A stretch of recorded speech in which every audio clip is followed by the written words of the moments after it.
人哋叫劉皇發做新界王叫佢做新界王當然就唔係淨係話佢新界買咗好多地啊，佢投資好了得啊，身家好厚啊咁樣，而係佢真係喺新界就有佢嘅影響力。我舉個例，如果大家睇過呢個即係教父嘅第一集教父第一集就係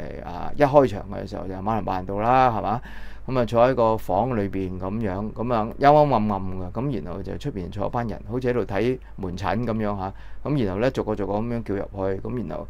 其中一個咧就同馬龍白蘭度咧就訴苦啦，又話唔知邊條友就搞佢個女啊，咁然後咧就係要即係教訓佢啊咁樣，馬龍白蘭度話得，咁樣嘅事都做得出嘅，等我幫手咁樣，咁於是就叫手下咁就將呢條友我唔係好記得嚟打一身啦，定係點樣咁呢個咁嘅場面咧，我好深刻。但係呢個場面咧喺現實上邊又發生就係譬如我有一次咧就去發叔嗰個辦公室嗰度 office 嗰度咧就做訪問咁我見過類似嘅場面，就係佢坐喺個辦公室裏邊，咁然後出邊好似睇門診咁，成班人坐晒喺度，咁然後我逐個叫入去，又係講佢喺新界遇到嘅問題，土地問題俾人蝦等等咁樣。咁即係呢個發叔咧，劉皇發咧係真係用好多個方法可以講兩句説話，就將件事去擺平。咁佢有喺新界有呢個影響力，咁固然當然有好多嘅因素啦，係嘛？即係佢係呢個即係鄉議局嘅主席喺呢個即係唔同嘅鄉事委員會裏邊即係有佢嘅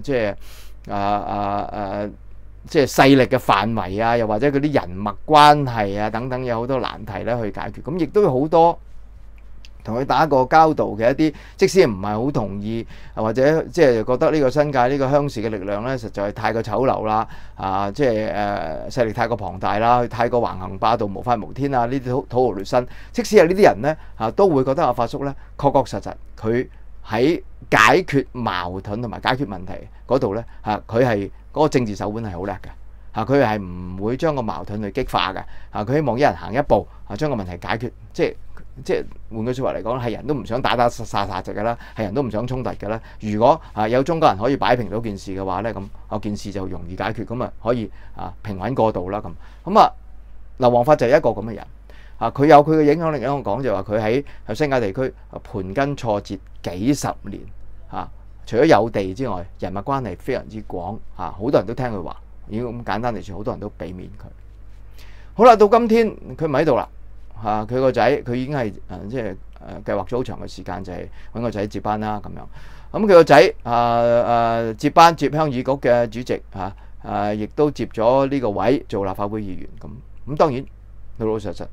今天嘅政治氣候已經好唔同噶啦鄉議局遇咗兩大問題。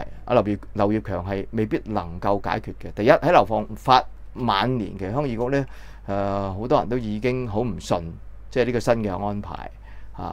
挑戰劉皇發、挑戰劉業強嘅聲音，甚至係行動咧，係越嚟越犀利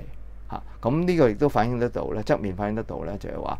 即係人走就茶涼。劉皇發仲在生，即使係臥病在床，能夠鎮得住嘅佢生猛嘅時候當然鎮得住啦，能夠鎮得住唔同勢力。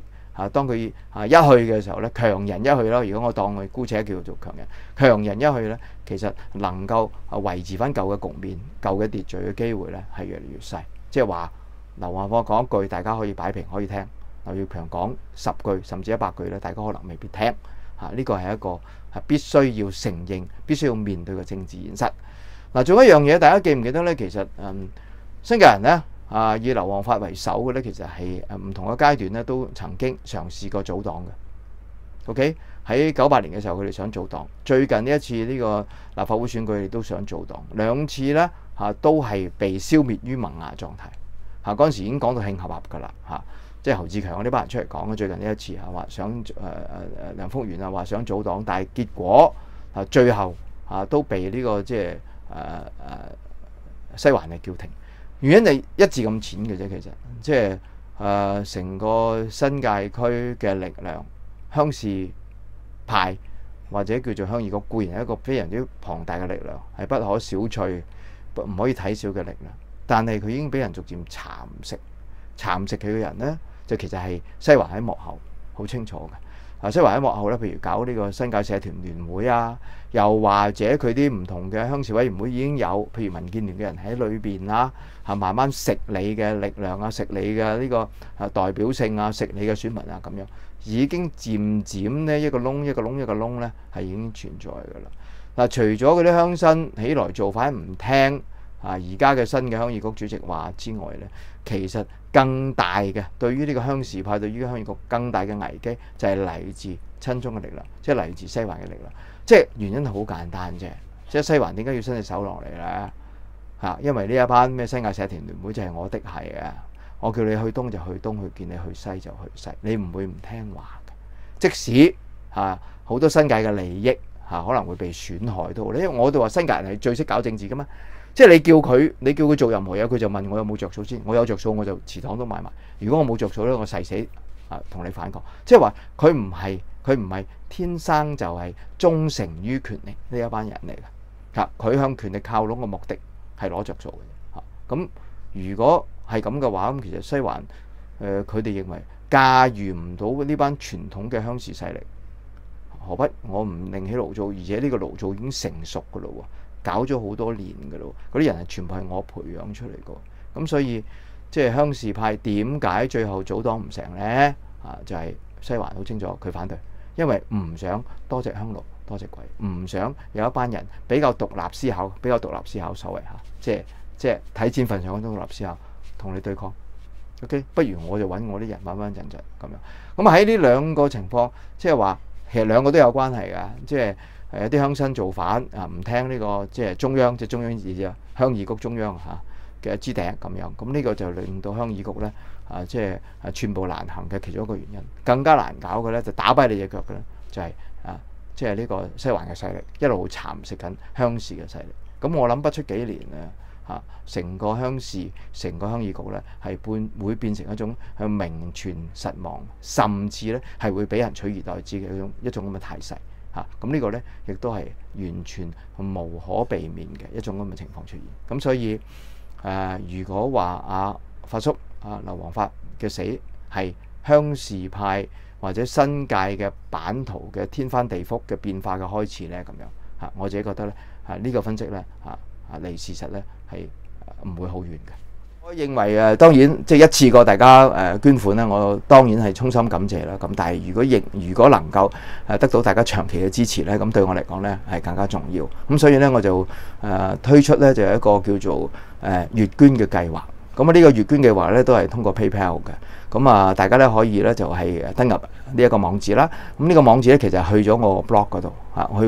咗我網誌嗰度。咁我呢個網誌咧就會定期如果睇咧大家睇啦有系統嚟睇咧就定期好快嘅第一時間就將我喺 YouTube 嘅內容咧係會 upload 上去啦。咁而且咧我喺報紙寫嘅嘢咧亦都係將佢 upload 上去嘅。咁你打開呢個網址嘅時候，你會見到啦，嗱就係有呢個 PayPal 嘅呢個標誌，咁咧就可以用唔同嘅金額咧就一個月捐一次錢俾我咁。我啱啱咧就喺書展出咗呢本書，叫做《尋釁諸事》係我喺報紙嘅專欄結集嚟嘅。咁我喺度咧就想同大家講咧，就頭嗰30位，如果能夠參加呢個月捐，即係每個月捐錢俾我嘅朋友咧，我就會免費送出呢一本我親筆簽名嘅書俾大家嚇。咁就咩方法咧？咁樣容後，然後先至再講用咩方法送俾你哋啦。咁除咗呢個之外咧，仲有 PayPal 啦，當然即係一次過嘅咁。咁我喺度咧亦都調整咗呢個 PayPal 嘅呢個捐款嘅金額。咁如果大家覺得喂我冇 PayPal 喎，麻煩喎，我唔想登記喎，咁當然你都可以入落我個戶口度啦。咁如果你要呢個戶口號碼咧，可以通過 Facebook 啦，我會用 PM 嘅方法，即係用呢個信件嘅方法話俾你聽啦。咁亦都仲有一個渠道咧，就係直接寄支票俾我去呢個地址。我喺度咧就再多謝大家即係如果大家認為我呢個節目係對你哋有幫助嘅，對分析香港有幫助嘅，如果大家認為呢個節目係值得睇落去嘅，咁希望大家繼續對我嘅支持多謝晒。